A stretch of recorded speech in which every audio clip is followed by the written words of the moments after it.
Hello everyone, welcome back to Rolling Solo. My name is Adam Smith and I have a very exciting unboxing for you today. This is a game called Cthulhu Death May Die. It's a game by Rob Daviau and Eric M. Lang. This landed on my doorstep literally yesterday and I've been looking forward to this one for quite some time.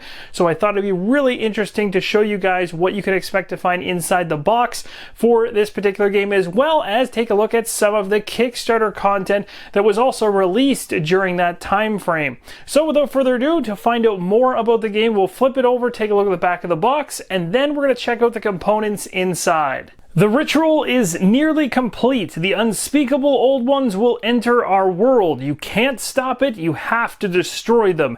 An ancient apocalyptic cult has nearly summoned a great old one into our world. Its devastating arrival is imminent. Now what? Cthulhu Death May Die is an action-packed cooperative board game for 1 to 5 players to defeat the eldritch horrors from out of space and time. You must embrace madness and work together. You'll need to uncover and solve the mysteries of up to 6 different episodic stories using your unique combination of skills and insanities, fighting a wide array of terrible monsters from across the mythos. Then you must disrupt the ritual just long enough to make the Elder One vulnerable and kill it dead. It's probably a one-way trip, but you're up for it, right? When you open up Cthulhu Death May Die, the first thing you're going to notice is a big stack of Investigator Dashboards. They're all in a package, and as of right now, they are sealed. But I did want to show you guys that the very first one right off the top here says, Adam, shoot first, never ask. And I love it. It's not a representation of me on purpose or anything like that. It's actually just a character named Adam, and it's really cool that there is one, because finding my name in any board game is actually quite uncommon. And so when I get to actually be a character that has my name, that makes it even more immersive, correct? At least I like to think so.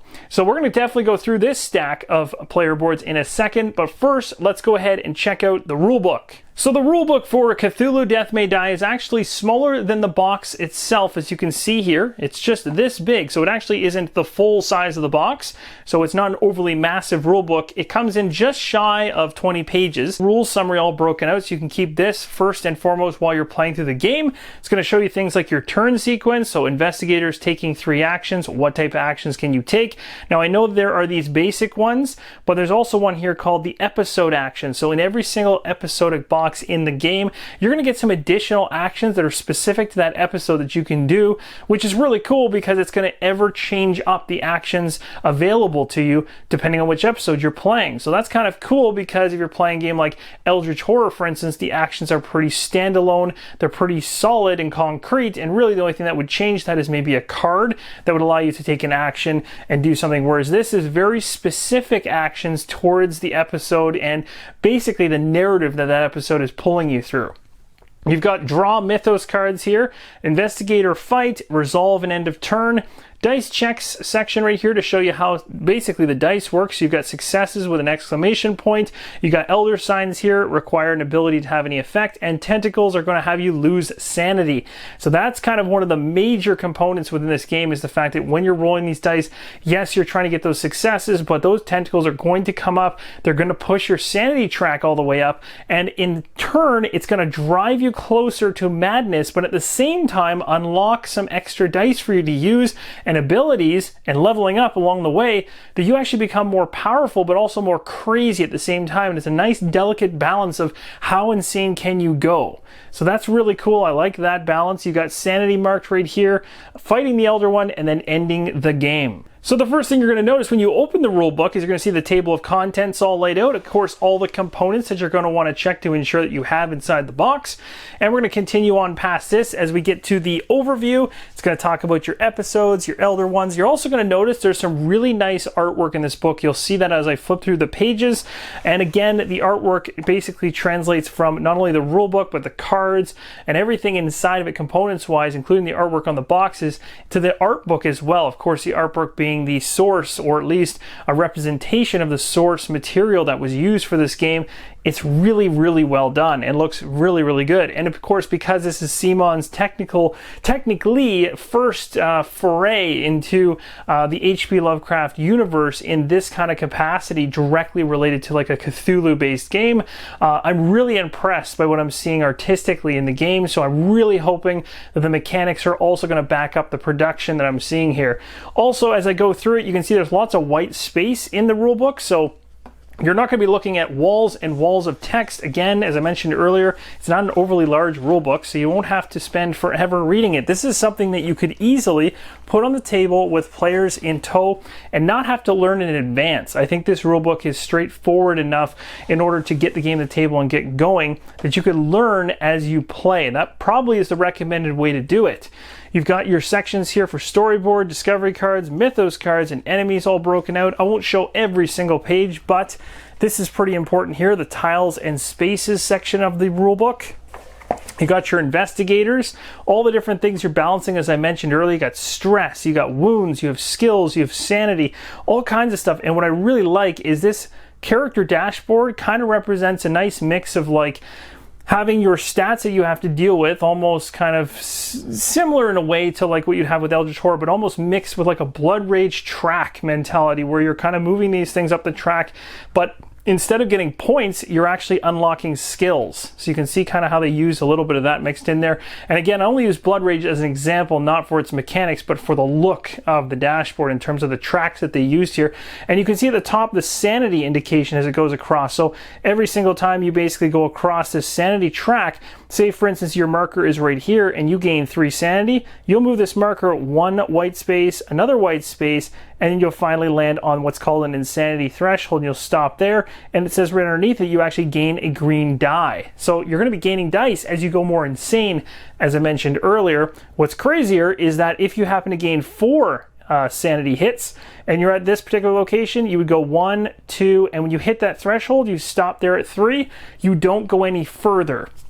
So it's a way in which you can kind of go crazier without going completely crazy, and it stops you when you're taking large amounts of sanity all at once. You can see there's 2 spots right at the end that give you dice, but no matter how much sanity damage you take, you'll be stopped in those positions before you finally reach the last one, which is, well, you've been driven mad. The last page in the rulebook that I'll show you is the setup page. So you can see in terms of getting this game to the table, you've got 11 steps here in front of you. You're going to have a major storyboard. The Elder One figure that you're going up against is going to be on this track that's basically going until he ends up or she ends up on the board or whatever that thing is. And then you got minions, monster reference cards specific to this scenario, tiles that are specific to this scenario. You got location specific, you got insanity cards, investigator boards. There's lots of really cool looking components. Again, this goes back to production value, looks really, really good. Can't wait to see about the mechanics, but that basically overall covers the rulebook. So just before we go ahead and take a look at those character dashboards I talked about earlier, let's quickly go over this storyboard, which is this giant piece right here that has this great artwork on the back. We've got ourselves basically the dashboard area for this storyboard. So it's going to have things like where your Elder One sits, your Elder One minions, your episode monsters, your episode itself, and the track where the miniature will be moving across. So now let's check out all the different characters that you can potentially be inside of this game. So as I mentioned earlier, Adam is a choice. This is one that I would absolutely be using, at least for sure, as the first character that I would be picking when going ahead and playing it. And you can see here all the abilities that he can potentially gain, whether it's fueled by madness, marksman, toughness, the track along here, and basically what he gains for each of these different slots, including his sanity track, as I talked about earlier, all the way up from start to finish, where he will die. You've got dice underneath some of these insanity thresholds, and other ones don't have any. Some do, some don't. You got your turn actions listed right here. So again, you don't have to use the back of the rulebook. You've got it right here on your dashboard. I also like that. You know exactly what type of actions you can take, minus taking a look at the episode specific actions that will be listed on the storyboard. You got drawing your Mythos card, investigator fight, and resolve turn. Down here you have your stress area and your health area, which has the heart basically breaking apart until you eventually croak. But that's essentially what a character board looks like in essence. If I flip this over to the opposite side, it also has bigger and more well laid out artwork for the character, the full name of the character, where the individual's from would be my assumption here, a quote, and then some nice flavor text to get you an idea as to who this person really is. So we'll go through each of these one at a time. Again, if you want to pause the screen and check out any abilities that you see, feel free to do so, but I won't be stopping and explaining any more about the dashboards. But here's another individual that we can choose to be. Looks like he enjoys using fire. His quote is "Sigh, dead again." And he's got himself some pretty awesome artwork as well. The nice trench coat look. We have Elizabeth here. She's holding herself a pistol. Heads, I win again. Best 6 out of 11, love. So we got that character as well. Flip this over to the opposite side. There we go. Again, feel free to pause if you actually want to read anything about the characters. And then here we go with a new character, another very colorful one. This is actually really cool because I love that the actual artwork on the actual characters themselves kind of gives it that aged look, but the colors look so good. You've got yourself like reds and blues and purples kind of all mixed together. Looks awesome. Flipping it over to the other side.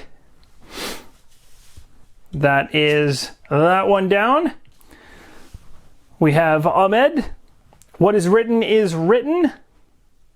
Flipping this over to the opposite side. This individual is from Turkey.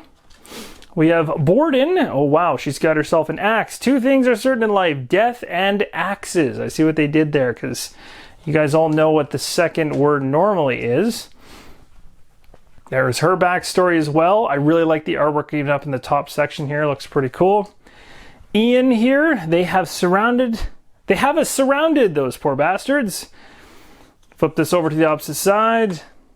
Sergeant Ian. It's another playable character.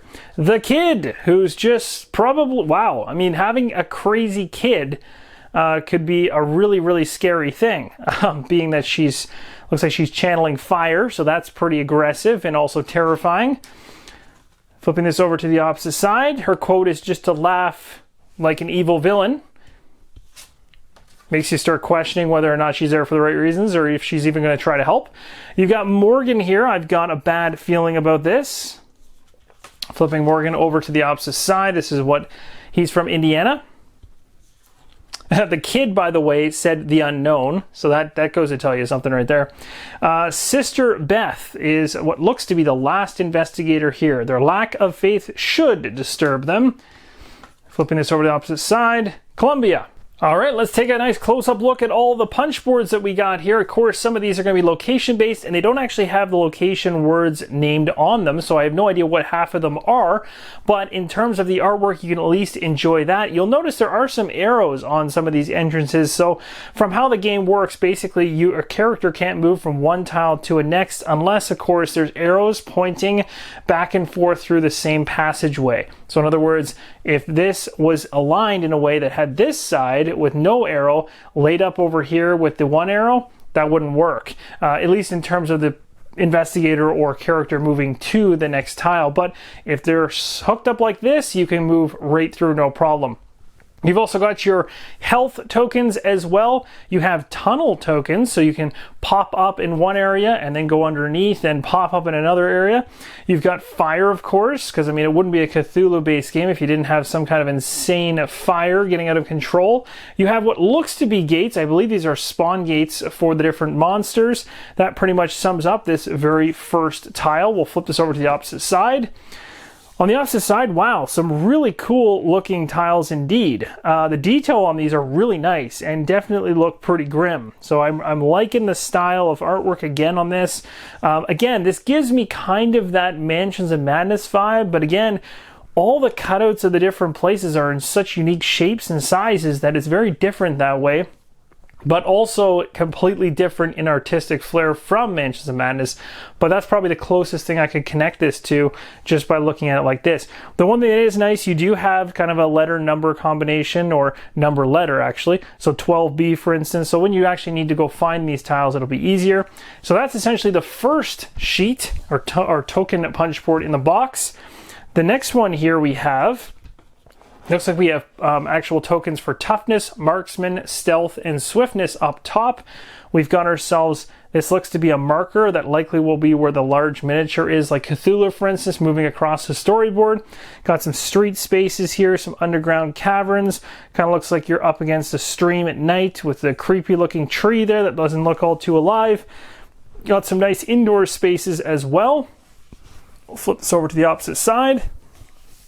Now that's pretty cool. I like that quite a bit. Like, again, the actual angle of the perception of what you're looking at visually is really cool. Like, this is a really interesting one. The more I stare at it, the more I kind of feel like I'm hovering above that actual location. It's pretty cool. Maybe to see it even better would be to flip it over like this. So that's a really, like, the perception of depth there is really good. And that really comes into play when you're talking about the angle of the art plus the shadowing. It really helps you give that feeling of depth. So that's really, nailed that 100%. So again, looks really, really good. You've even got like a staircase going down over here. Oh, that's super cool. They've even got some nice, like, that's really nice. I like that. That's the kind of stuff that I like, when you give that little touch that makes you feel like something's going on in that particular place versus just kind of a stale walkway. You've got like, oh, well, I wonder who's outside. So that's pretty awesome. A nice shadow there. Simple things like that can make a big deal in terms of immersion to really liven up these types of tiles.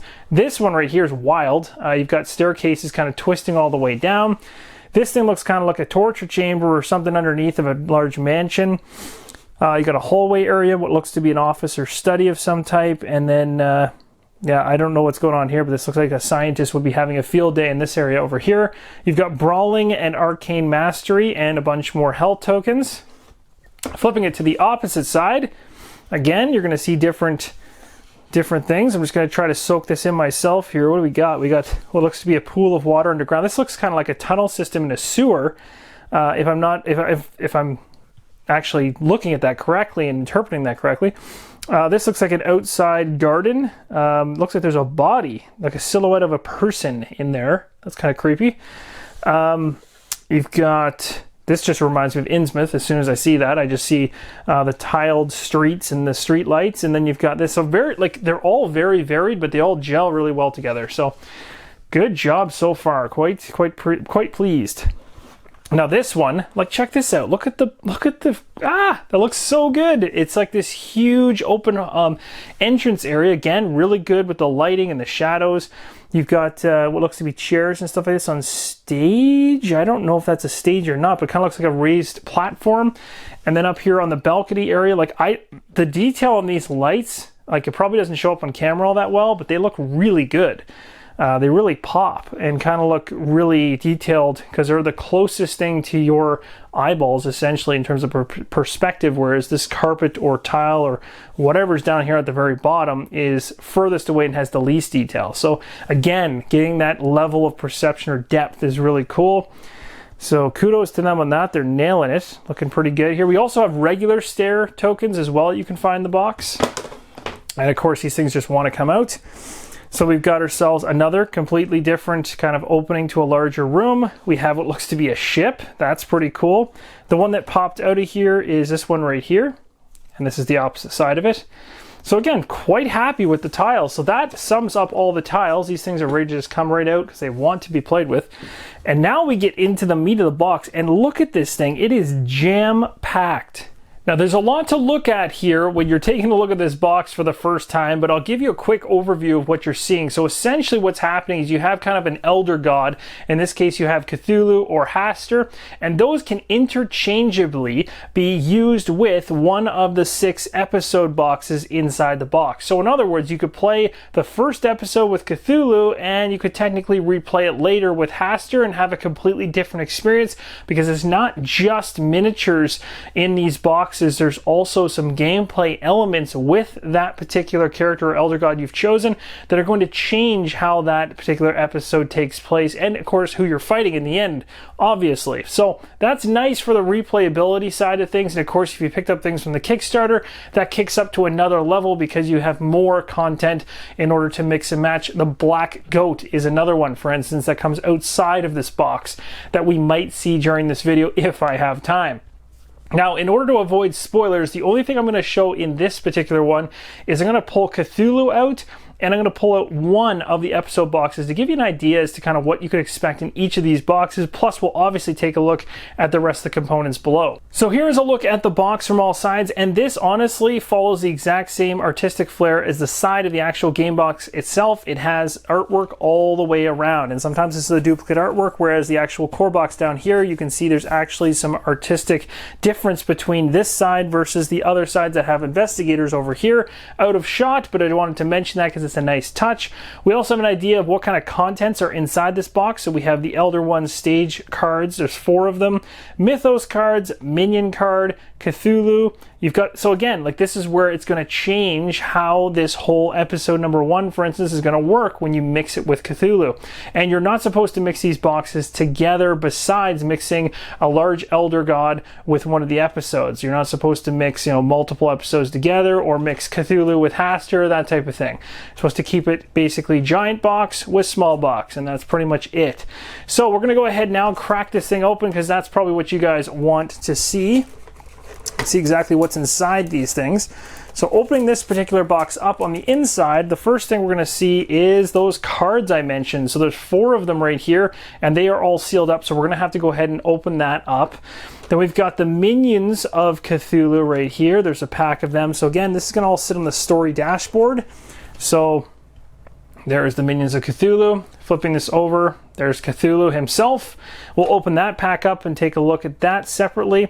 We've also got some tokens, and then that miniature is under there as well. So I'm going to take the rest out of the box, and we'll see it all up close. Now with all the cards outside of their packaging, we've got tokens to look at. We have 7 Mythos cards and a handful of stage cards. Cthulhu's token sheet looks like this. There are 7 Mythos cards inside the box. Let's take a look at each of them quite quickly. If you want to pause and read them, feel free. We got Star Spawn, an Unleashed card, Astral Promise, Sleeper Awakens, Star Spawn, The Thing That Should Not Be, and Crawling Chaos. And here we have the stage cards for Cthulhu. So stage number 1, stage number 2, stage 3, final stage, and then the one that I thought was when Cthulhu comes out, it's actually a minion card specific to the cultists and the star spawns that you'll have to deal with as the minions when using Cthulhu. So if we go ahead and flip these cards over to the opposite side, you'll see that they're marked right here, Minions of Cthulhu, as I mentioned, and then you've got all the different stages from final all the way down to stage 1. And this, my friends, is the miniature for the Star Spawn. You can see, as with most CMON games, the detail is off the charts, looks really, really good. The pose is pretty wild. You've got tentacles coming out all over the place here. You got the wings. Kind of looks like, well, essentially is a mini Cthulhu, basically. And flipping this over to the back side, again, really good details on the back too. So for painters out there that are looking to make this thing shine, you're going to have a field day. And this is quite a large miniature overall. If I go ahead and place this in the palm of my hand down here, you can see it takes up pretty much almost all of it. And then there's Cthulhu, which makes that last one look absolutely tiny. This thing is quite large. This is absolutely going to be a handful to hold on to, and you can see the detail at the front face there with the tentacles. It looks absolutely crazy. You got the hand there kind of reaching out to grab you, which is kind of creepy. Again, this very much represents the large, insanely massive miniature that was available during Cthulhu Death May Die. The actual pose of this miniature is unique, though. It's not the same, but the actual interpretation of Cthulhu and what he looks like is similar. So again, I actually did go ahead and pick up the gigantic version of Cthulhu that comes with that additional box of content for a specific scenario that's an epic episode for it, but I'm not going to be able to put that on camera because it is so huge that it would not fit inside of this particular shot. It just wouldn't. I'd be taking sections of it from distance trying to get it in. But this is the one that's going to be included inside the box. Very, very nice miniature overall. In terms of storing everything back inside, once you punch your tokens out, you got a nice slot inside the box to put those tokens in, a nice recessed area. You've also got a recessed area on top of the miniatures for your cards you can place in there. They would absolutely have room for individuals that want to sleeve them, and then you simply just close the box up and throw it into the base box. Now we'll go ahead and take a nice up-close look at the Blasphemous Alchemy Season 1, Episode 1 box. This is the only one that I will be showing as it's the first one in the box, so there shouldn't be too many spoilers as most of the playthroughs and things like that that are out there from CMON and whatnot have already shown this one, at least in some capacity, if not in pictures throughout the rulebook as well. So we'll go ahead and crack this thing open, but first I'll show you guys just around the outside of the box. Again, for easy retrieval outside of the box, it's got its episode and season numbers across it and the name and everything. On the very back, it has the contents of what you're going to find inside this little pack. So, Blasphemous Alchemy Season 1, Episode 1, What's Worse Than Cultists? Cultists who've set the place on fire.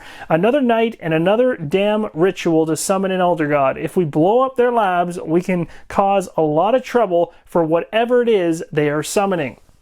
You're going to find inside the box an episode card, monsters cards, mythos cards, lab cards, fire tokens, and discovery cards. So after going ahead and opening up episode number 1, here is all the components that I've found. You got the punch boards, as I mentioned. We've got ourselves a single card here representing 2 different wonderful creatures coming after you. You've got the actual summary of the scenario itself telling you the special actions that you can do. Remember, I talked about that earlier. Each of the investigators has the base actions, but every single episode has some special actions that can be only done during that episode. So destroying equipment and extinguishing fire is very important here. Flipping this over to the opposite side, you'll see that this card actually has a nice little reference as to how exactly to set up this particular episode, including all the different tokens and miniatures coming into play. And then we've got a pack of cards right here we'll go through quite quickly, and another pack right here. So first we'll take a look at the Mythos cards. There are a handful of those. The backs are the same as the ones that we saw from the Cthulhu box, but the actual backs of them are specific to the episode, because again, when you're combining these things, that makes a unique deck, depending on which Elder God and which episode you're playing. So Fire Vampire here, a couple cards of those. You can pause the screen if you want to read them. You're summoning some Fire Vampires. It does not sound good. Chaos in the Labs. Students Go Mad. And then we got more monsters. So this one is going to be a lot of fun. Again, those monsters that we're seeing right here on my right-hand side are also referenced down below here on a card in terms of what they can do. Monsters in the labs, summoning each of them. So many cool things. Lab accident. So stress and health in here too. So a bunch of different wonderful Mythos events that can happen when you're playing through this first episode. Now these next cards are called Discovery cards, and they're specific again to the season and episode that they denote down here at the very bottom. Again, you got the artwork for the episode showing as well. So let's go ahead and take a look at these at a high level. If you don't want to see them, you can skip past this part. I'm not going to be focusing on them for too long, just long enough to give you a rough idea, but not explaining too much. You got companions and items that can possibly pop up here. It really depends on how you handle these discoveries, right? So there's different ones within this episode that you're going to run into.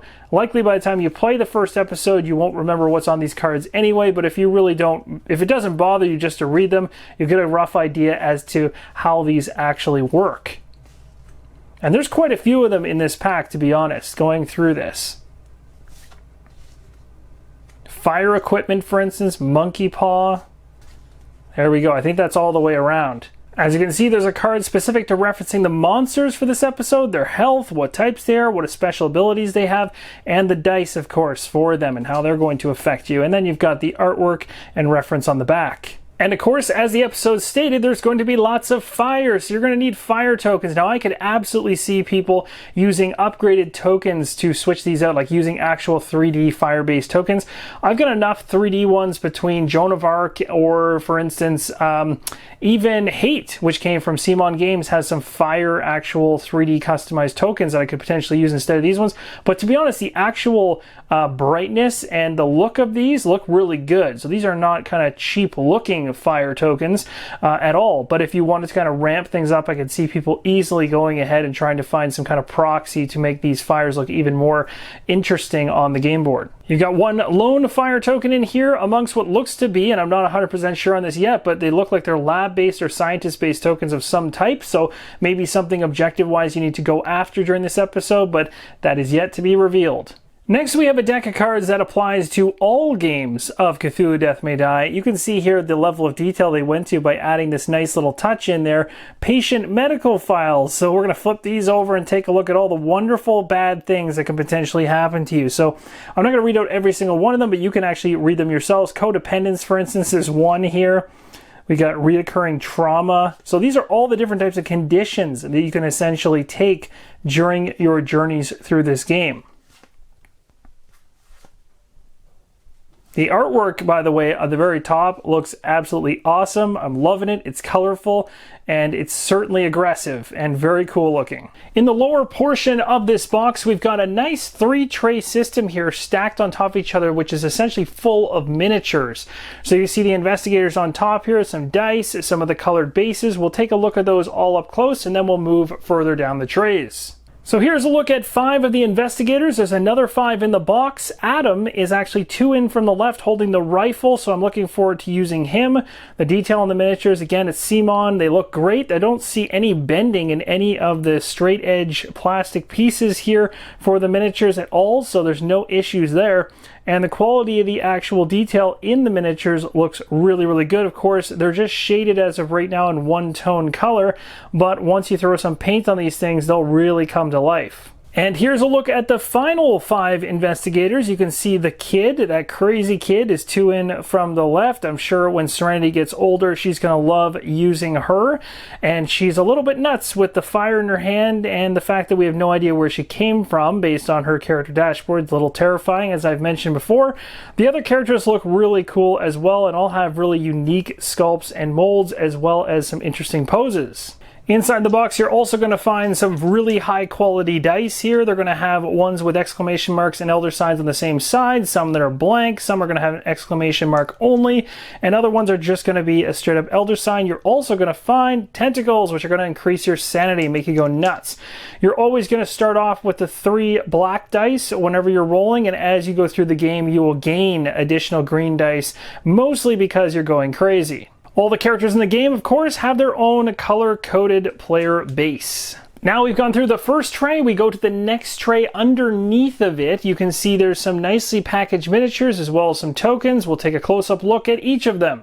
So here's a nice friend that you're going to want to probably avoid while playing through Cthulhu Death May Die. This is a very thin model, but it's extremely high up off the ground, which is really cool. Very unique for sure. I really like what I'm seeing here with this one. Detail looks good all the way around. Isn't any pieces flaking off of the actual sculpt itself. From what I can tell, looks pretty clean. Moving on to the next one down below here, there's 2 of these, and they are also just as incredible in terms of detail. So this one here has kind of a very weathered and rugged look going on with its wings, pretty beat up. But you can see there's lots of detail in there. If you really want to get into the specifics of painting, you're going to have a field day. So it looks really good and imposing in terms of scale compared to the investigators in the game. Here is a look at some of the tentacle markers inside of the game. They're color-coded based on the player that you're going to be. So if you're the red player, you'll take the red ones, that type of thing. You're going to be using them on your character board to denote upgrades and skills to things like marksman or toughness. So these are really, really nice. And of course, they very much remind me of the 3D tokens I mentioned from Blood Rage, which is a nice addition and also really easy to grab and move along the track, being that they're skinny up top and have more weight towards the bottom. And they just look cool with the tentacles kind of coming out of the ground and pop off the table. And finally, the third tray underneath those other 2 we just went through has a nice breakdown of the different miniatures, the numbers and where they sit in the tray. It's also got a nice logo there. Flipping it over to the side, it tells you where all of the cultists and the other smaller minions should go in this tray right here. And that's exactly what you're seeing here. So again, detail on these miniatures are going to be great. I'm not going to show every single one of them, but there's a couple different sculpts for what looks to be similar monsters here. So I will grab a couple just so you can see them up close. Here's a couple examples of some of the cultists and some of the other minions inside the game. I really like the one with his hands right up in the air. Kind of looks like he's shocked and in awe, maybe to see you, or maybe he's in the middle of actually performing the ritual. But either way, these are really, really cool sculpts, and I like that they're different color shades than the other ones, so it's easy to denote them on the board if you're not going to paint the game. And last but not least, inside the box, we have a 2-tiered set of miniatures to go through. Let's take a look at them up close. Here is one miniature that you certainly don't want to meet in a dark alley. This thing looks absolutely creepy all the way around. Look at the detail, though, in this particular miniature and all the different crevices that you could potentially paint. Like, it's absolutely craziness. And you'll definitely have a fun time getting your brush in behind some of those, what I like to call tentacles, I think, and trying to paint every single nook and cranny of these things, but they look really, really good. Here is a look at the next miniature inside the box. Again, another one that you're probably not going to want to run into, as it'll probably consume you within a few seconds.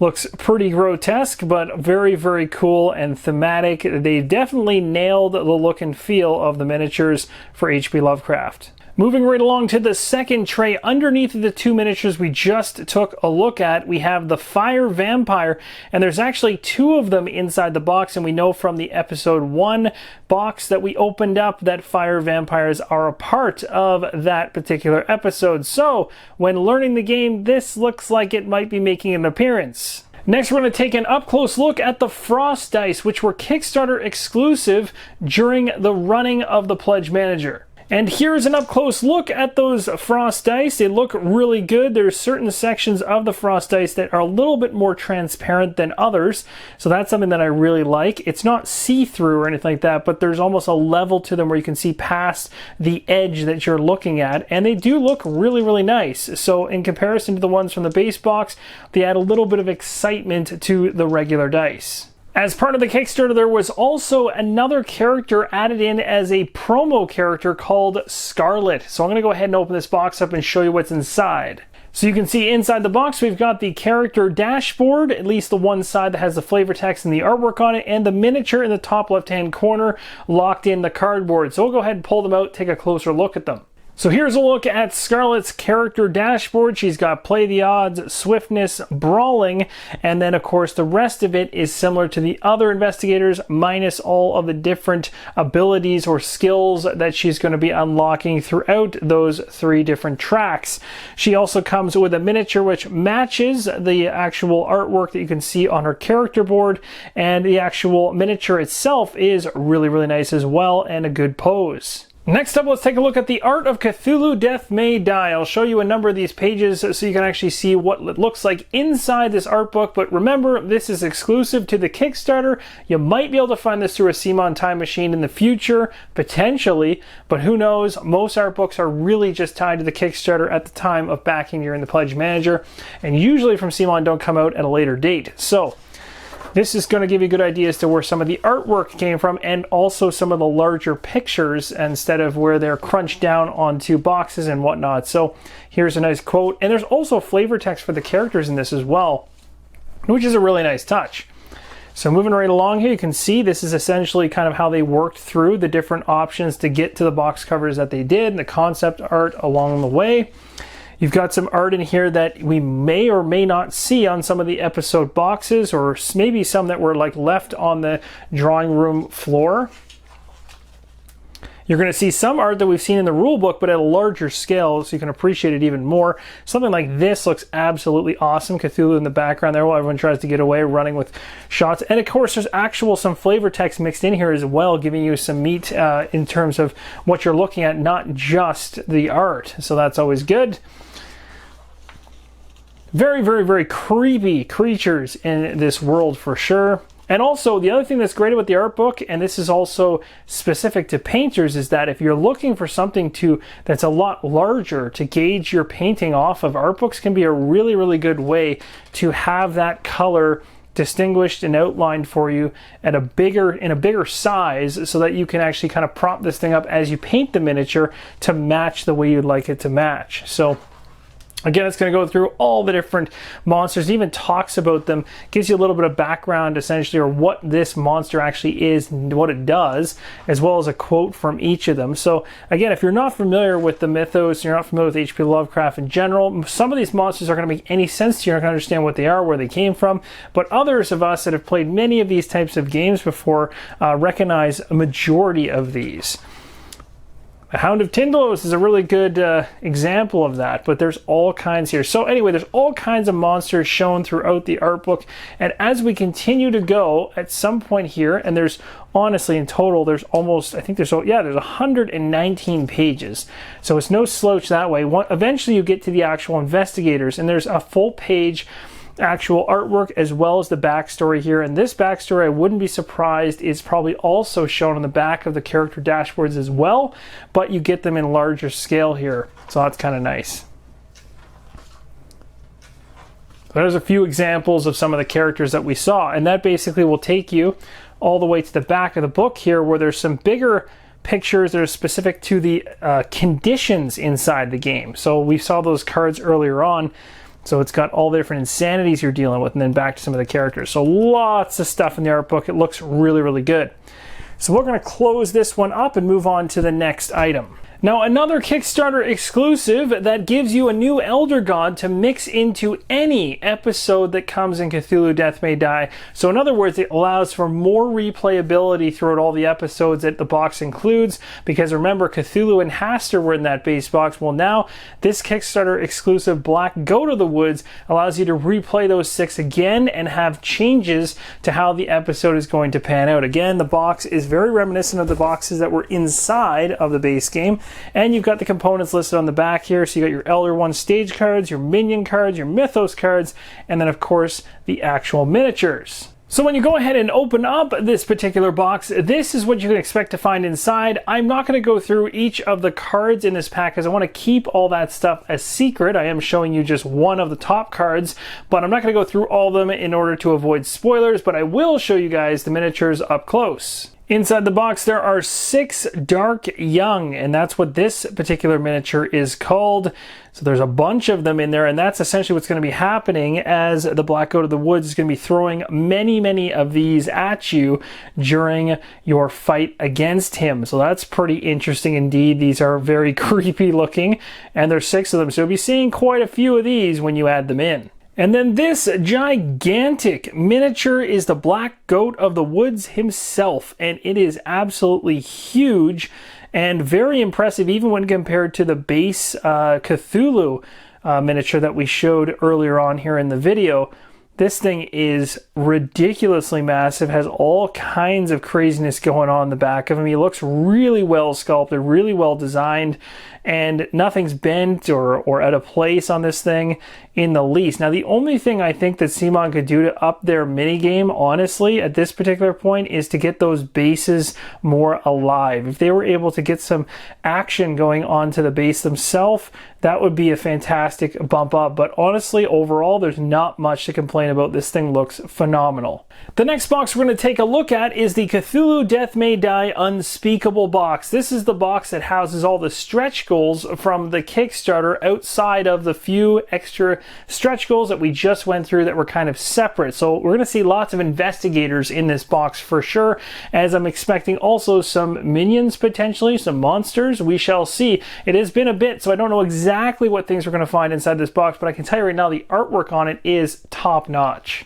So when you first open up the lid on this Kickstarter Stretch Goals box, you'll be greeted by 2 gigantic new Elder Gods to basically merge into your game of Cthulhu Death May Die. And remember, every single time you have an Elder God, a new one, you can use all the episodes again with that Elder God. So again, replayability goes up another tick, which is really cool. Plus, not only that, there's also additional episodes included inside this box. Plus, you can see here a nice thick pile of investigator cards or player boards to go through. So we're going to go ahead and rip into this pack right here. I'm going to keep, for the time being, these boxes closed up, as I don't want to spoil anything further in terms of any surprises you're going to see with the Kickstarter stretch goal exclusives, but I will show you at least the investigators in the box, and we'll take a look at what's below this as well. Now, I don't know about you guys, but this pile right here of investigator boards is absolutely ridiculous. There is a ton in here, so I'll be moving through them at a pretty quick pace. If you want to pause to see all the different skills for the different investigators, feel free to do so, but I'll be trying to move fairly quickly and probably not showing the back of them. I'm just going to show you the different characters from the front only. So we had Julia, now we have Al. We have Richard, Olivia. So many cool characters in this thing. Again, like, there's got to be a character in here that fits you 100% with all the characters that are added into these stretch goals on top of what's already in the base game. It just gets pretty wild, and of course the replayability goes up even further when you can try different characters. So it's really awesome. Ernest is here. Bert is here. Bert really looks like Albert Einstein, to be totally honest. Some pretty awesome characters. I'm not sure how many exactly there are here. I'm not counting them as I go, but there feels to be, based on how many I've pulled off, like we got to be at least in the 15 range here, getting pretty close. So that's a pretty solid uptick in the amount of options you've got when putting together a party. Another thing that's really cool too is also seeing the differences of skills and stuff like this, right? It's really cool and unique. So there are all of the investigators.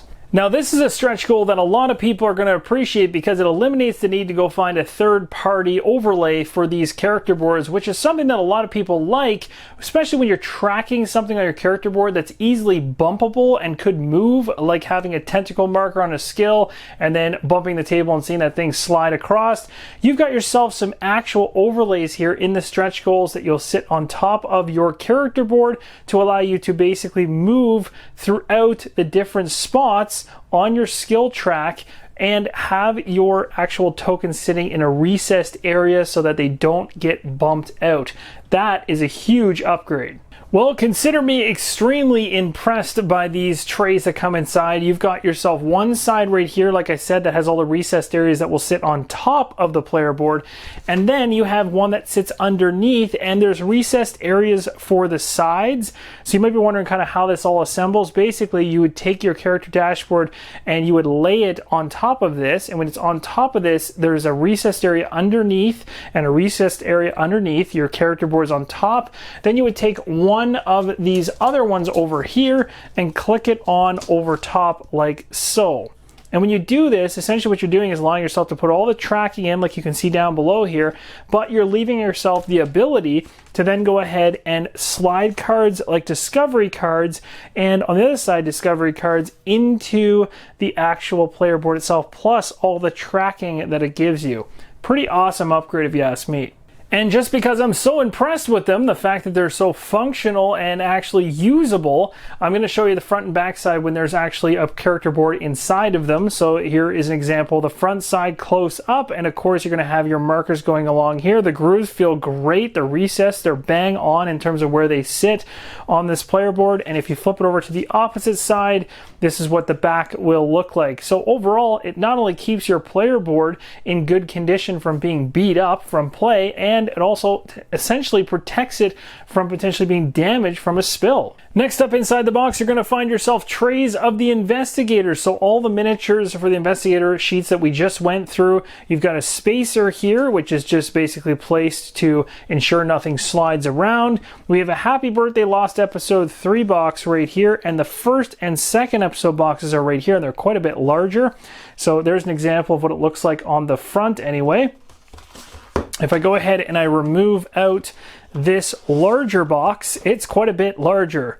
That's pretty awesome. So again, I'm not going to go ahead and open any of these because I really don't want to spoil anything, but I will kind of just give you a spin around of the actual artwork on the box itself without showing you the bottoms, because I really do think that this is kind of stuff you're going to want to find out for yourself when you actually pick the game up. And then you got the Lost. So you got 1, 2, and 3 episodes inside of this box to go along with the 6 in the base box, which is pretty nice when you start mixing in all those elder gods in terms of variation. Here's an up-close view of a handful of the investigators. I'll give you guys a couple shots of these trays as there's quite a few of them. And here's the far right hand side of that exact same tray. So in total here we have about 9 investigators. And here's a look at the second tray of investigators coming inside of the Unspeakable box, and the rest of the investigators from the right hand side of that exact same tray. And finally, if that wasn't enough to keep you busy, then you can move right on into Season 2, an expansion box for Cthulhu Death May Die. Let's take a look inside at what's included. This just keeps getting crazier and crazier. The more I open up these boxes, the more content comes at me and the more replayability that I'm seeing across all this stuff. In this particular season, you have another 6 episodes to play through. Again, will all change and be different based on the elder one that you're playing, because it's going to throw different curveballs at you. So that's just crazy based on the amount of boxes. So if I'm counting them up correctly, you've got 3 from the prior box I just went through, 6 in this box, and 6 from the other box. So in total, you're looking at 15 episodes, and that's not necessarily including the epic episode for the gigantic miniature, which I do have, which tips it up to 16.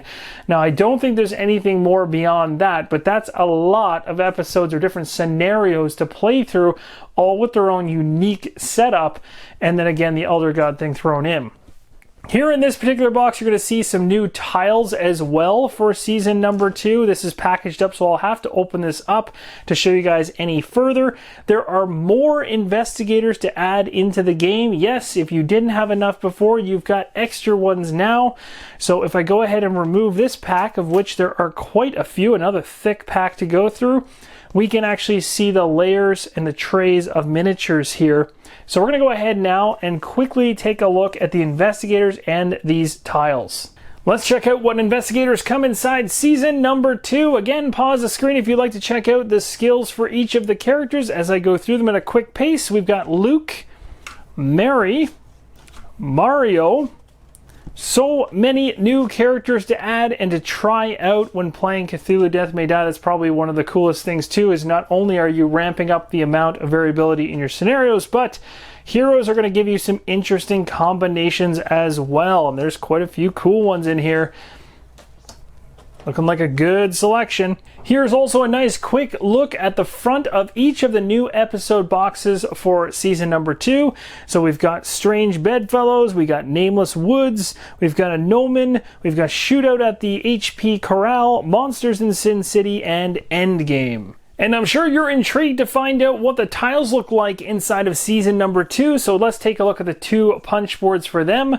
So here's some outdoor situations going on. We got street lights, we have kind of an indoor warehouse looking area, a bunch of very different terrain here. Flipping over to the opposite side, and you've got some outdoor areas here. So this looks like they're roasting one of the minions themselves, or one of the elder things. And you've got some kind of areas here through broken gates or broken fence out into multiple different paths over there, a bank area here with some what looks to be holes in the wall. This is a very different looking outdoor area, so that's pretty cool. That's that one tile. This one looks really interesting. So flipping this around to the opposite side so you can see it from the right angle, this is obviously a church. There's pews there and everything. You've got kind of like a cave dwelling area. This looks like a knoll of some type, or maybe actually, no, never mind. I'm not sure. That's kind of an interesting shading on that one. Looks like a forest area with multiple paths coming out. And then you've got kind of a chamber to a room or a mansion of some type. So that's interesting as well. On this side here, we've got a casino. We've got ourselves a playground, a market area, and a couple what looks to be kind of office or apartment building areas. This looks actually could be a school in this one. So that's quite different. So those are the 2 tiles that come inside of season number 2. Here is a look at the very first tray, and it's a nice zoomed in look at the investigators along with some of the new minions and monsters that come inside this second season. And season 2 wouldn't be complete without some very, very large scale monsters to round it out. So I'll go ahead and pull a few of these out so we can take a nice up close view of some of the sculpts here, because they are pretty awesome. So here is one of the massive monsters inside the box. We also have a couple ones that are a little bit more medium sized.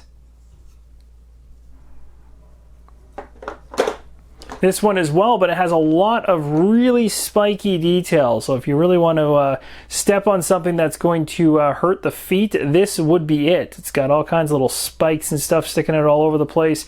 Very detailed, very creepy looking as well. This thing is huge and goes right up, kind of looks like a... What is this thing? This is wild. So that thing's got some serious height to it. In terms of the size of my hand in relation to that, that's a pretty big one. So very, very interesting sculpt there. Here's another one. That actually looks like the one of the demigorgons from Stranger Things, if I'm not mistaken in my terminology there. But that looks pretty wild.